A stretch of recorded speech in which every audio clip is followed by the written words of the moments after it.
Bismillahirrahmanirrahim. Assalamualaikum warahmatullahi wabarakatuh. Alhamdulillah, berjumpa lagi dengan saya untuk mempelajari mata kuliah tafsir ayat dan hadis ekonomi.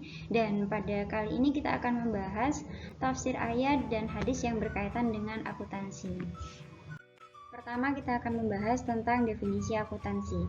Akuntansi diadopsi dari kata accounting dalam bahasa Inggris yang bermakna menghitung, sedangkan orang yang melakukan perhitungan itu, yang melakukan akuntansi disebut dengan akuntan.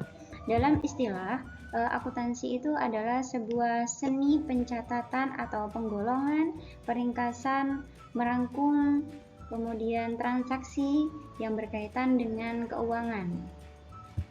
Lah, apa sih tujuannya dari akuntansi itu?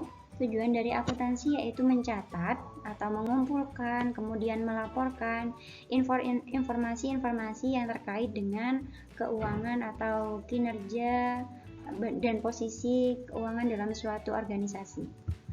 Nah, manfaatnya itu adalah yang pertama sebagai informasi keuangan, kemudian yang kedua sebagai bahan evaluasi, alat kontrol dan bukti keuangan, sedangkan yang keempat yaitu sebagai alat dalam mengelola keuangan. Dari definisi itu kita mengetahui tentang proses dalam kegiatan akuntansi. Kegiatan akuntansi itu meliputi pembukuan, kemudian pelaporan, dan menganalisa hasil laporan itu. Dalam akuntansi Islam, kata akuntan itu dikenal dengan kata hasabah, hisaban, kemudian muhasabah, yang bermakna menimbang atau memperhitungkan. Nah, dalam Islam itu kata muhasabah, hisaban itu juga mengandung makna mengkalkulasikan atau mendata. Jadi kita mendata tentang transaksi ekonomi yang dikerjakan. Sebenarnya bukan hanya dalam Al-Quran saja dijelaskan tentang akuntansi Islam. Di dalam hadis juga disebutkan Nabi Muhammad itu menggunakan kata hasibah atau menggunakan kata hisab ketika beliau menjelaskan tentang sholat. Jadi ada hadis yang menjelaskan awwaluma yuhasabu bihi yaumal qiyamah as-sholat, yang artinya amal yang pertama kali, awwaluma yuhasabu, yang pertama kali dihisab, hisab itu diperhitungkan, yaumal qiyamah, pada hari kiamat, yaitu sholat. Dalam Al-Quran, kata hisab itu terdapat dalam surat At-Tolaq ayat 8, Al-Isra ayat 12, dan Al-Insyiqaq ayat 8.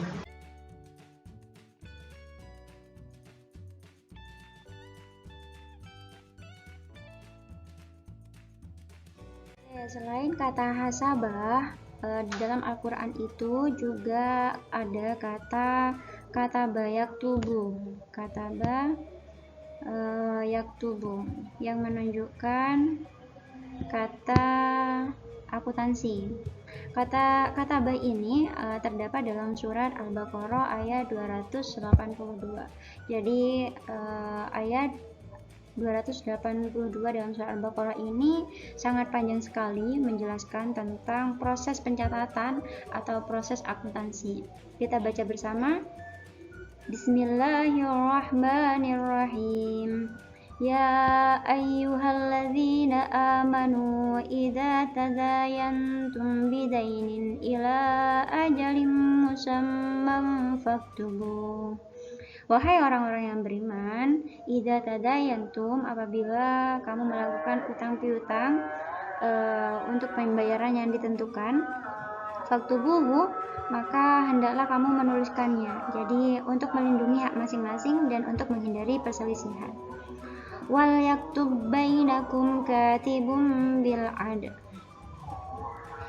Dan hendaklah seseorang yang bertugas itu wal yaktub, dan menuliskannya dengan benar, dengan adil, dengan jujur.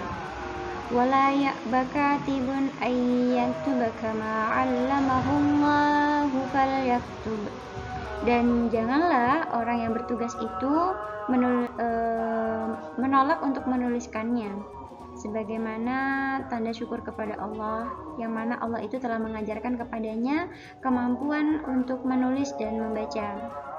Wal yumlil ladzi 'alaihil haqqu wal yattaqillaha rabbahu wa la yabkhas minhu syai'a. Dan hendaklah orang yang berhutang itu mendiktikan apa saja yang telah disepakati untuk ditulis, kemudian wal yattaqillaha, dan bertakwalah kepada Allah, di mana Allah ini adalah Tuhan yang maha memelihara, wala yabkhas minhu syai'a, dan janganlah ia mengurangi sedikit pun hutang daripadanya. Fa in kana alladhi 'alaihi al-haqqu safihan aw dha'ifan aw la yastati'u an yumilla huwa falyumlil waliyyuhu bil 'adl. Jika fa in kana alladhi 'alaihi al-haqqu safihan, dan jika orang yang berutang itu kurang akalnya, au dha'ifan, atau lemah keadaannya, sakit, semisal sakit atau sangatlah tua, atau tidak mampu mendiktekannya karena bisu, Allah yastati'u, karena bisu tidak mengetahui bahasa yang digunakan, maka falyumlil waliyuhu bil 'adl, maka hendaklah ada wali yang mendiktekannya secara jujur dan adil. Wastashhidu syahidaini mir rijalikum, dan persaksikanlah dengan 2 orang saksi laki-laki di antara kamu. Fa illam yakuna rajulaini, dan jika tidak ada 2 orang laki-laki atau bukan 2 orang laki-laki, farajulu wa imra'atani mimman tardawna minasyuhada'i an tadilla ihdahuma fatudzakkira ihdahuma al-ukhra, maka boleh seorang laki-laki dan 2 orang perempuan di antara orang yang dikenal atau disukai dari para saksi yang ada. Wala ya'basyuhada'u idza ma du'u, dan Allah juga berpesan, janganlah saksi-saksi itu menolak untuk memberikan keterangan apabila ia dipanggil, idza madu'u, apabila dia dipanggil untuk memberikan kesaksiannya. Wala tas'amu an taktubuhu shawiran aw kabiran ila ajali, dan janganlah kamu itu bosan-bosan menuliskannya, baik itu hutang yang kecil, shawiran aw kabiran, ataupun hutang yang sangat besar, karena yang demikian itu sangatlah besar di sisi Allah. Dzalikum aqsatu indallahi wa aqwamu lisyahadati wa adna alla tartabu illa an takuna tijarah. Yang demikian itu lebih adil, dzalikum aqsatu, lebih adil, indallah, di sisi Allah, wa aqwamu, dan lebih menguatkan kesaksian di syahadah, wa adna, dan lebih didekatkan lagi, tidak ada keraguan. Jadi kalau misalkan dicatat itu tidak ada keraguan, kecuali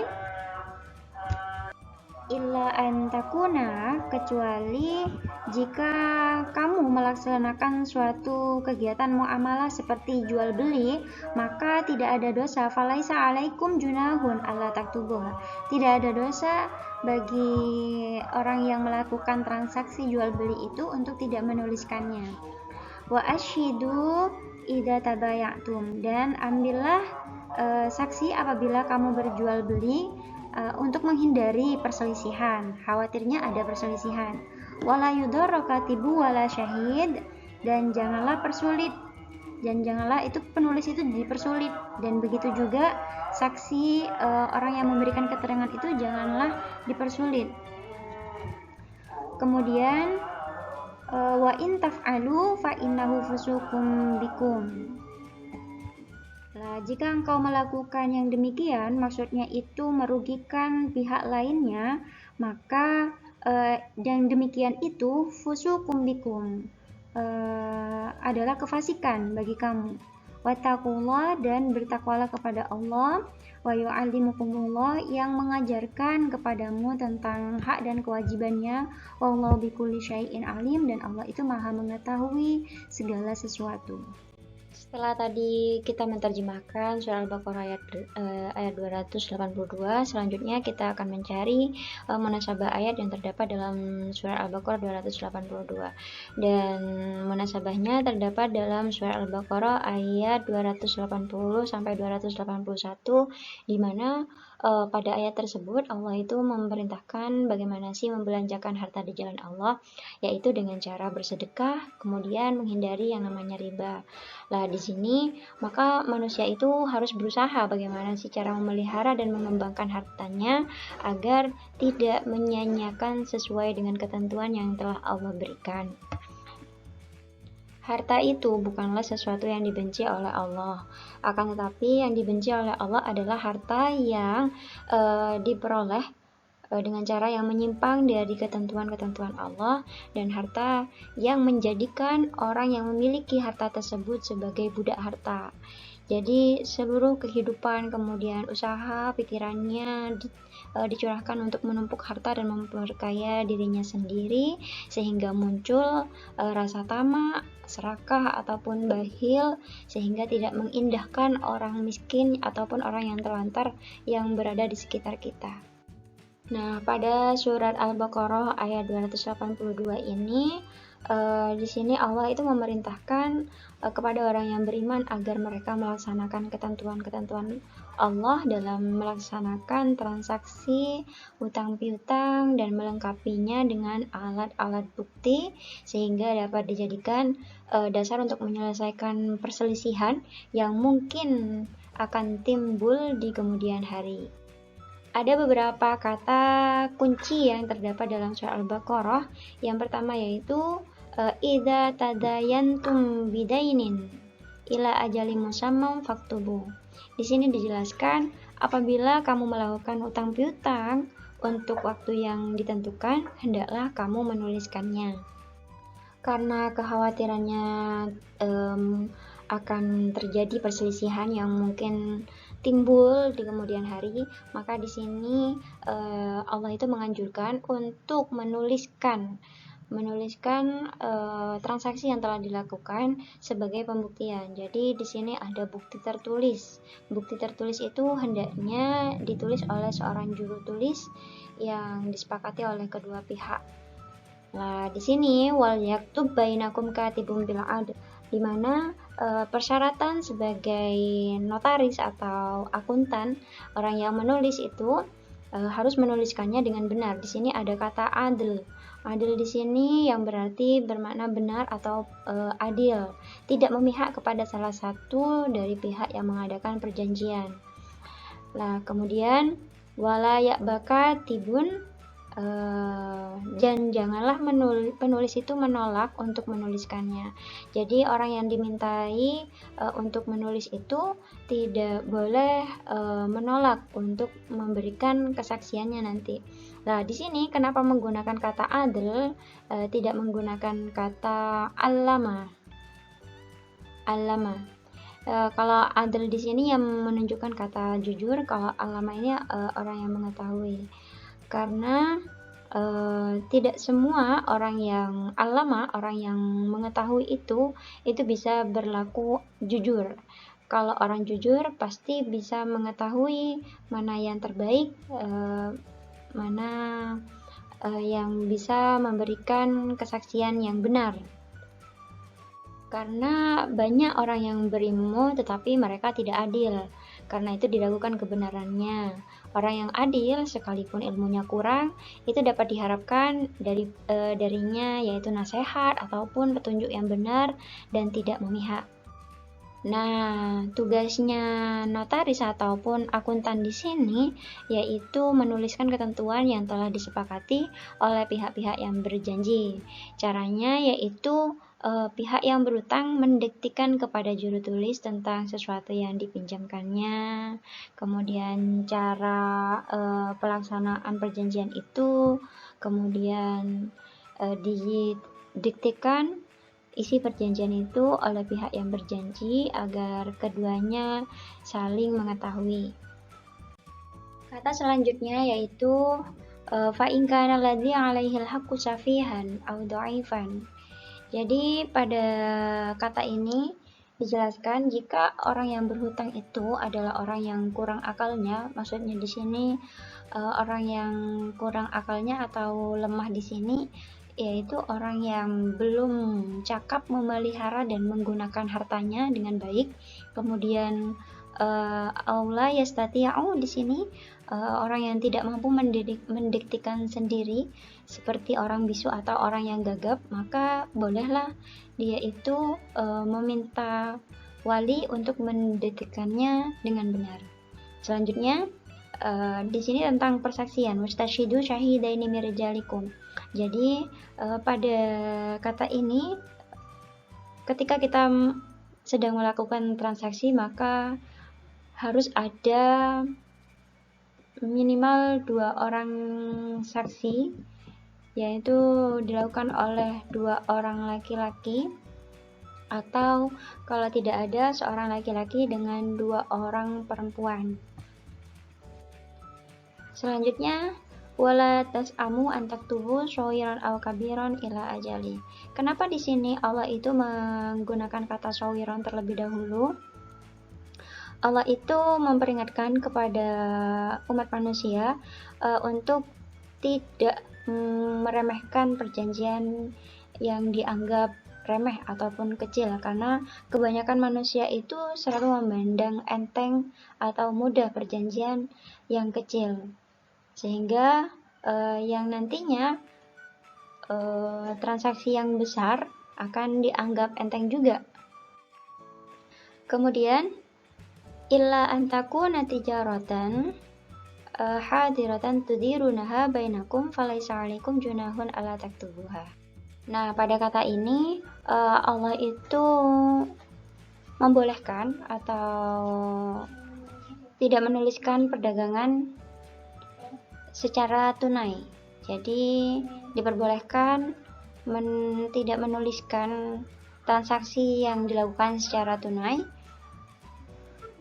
Namun sekalipun tidak diwajibkan, akan tetapi Allah juga memerintahkan untuk mendatangkan saksi-saksinya khawatir terjadi suatu hal di kemudian hari. Selanjutnya ada kata wala yudhar katibu wala syahid, dan janganlah penulis dipersulit dan begitu juga saksi. Jadi Allah di sini memerintahkan agar juru tulis ataupun saksi dan orang yang melakukan perjanjian itu memudahkan pihak-pihak yang lain dan janganlah menyulitkan salah satu di antara ketiganya. Sebab terlaksananya perjanjian dengan baik bila masing-masing pihak itu memiliki niatan yang baik juga. Selanjutnya, wattaqullah, dan bertakwalah kepada Allah, wa yu'allimukumullah, dan Allah itu memberikan pengajaran kepadamu, yaitu di mana Allah itu memberikan cara memelihara harta dan cara menggunakannya sehingga menimbulkan ketenangan bagi diri kita sendiri yang memelihara harta itu. Wallahu bikulli syai'in alim, dan Allah itu mengetahui segala sesuatu yang diperbuat oleh manusia. Cukup sekian penafsiran ayat tentang akuntansi. Semoga bermanfaat buat semuanya. Kita akhiri. Assalamualaikum warahmatullahi wabarakatuh.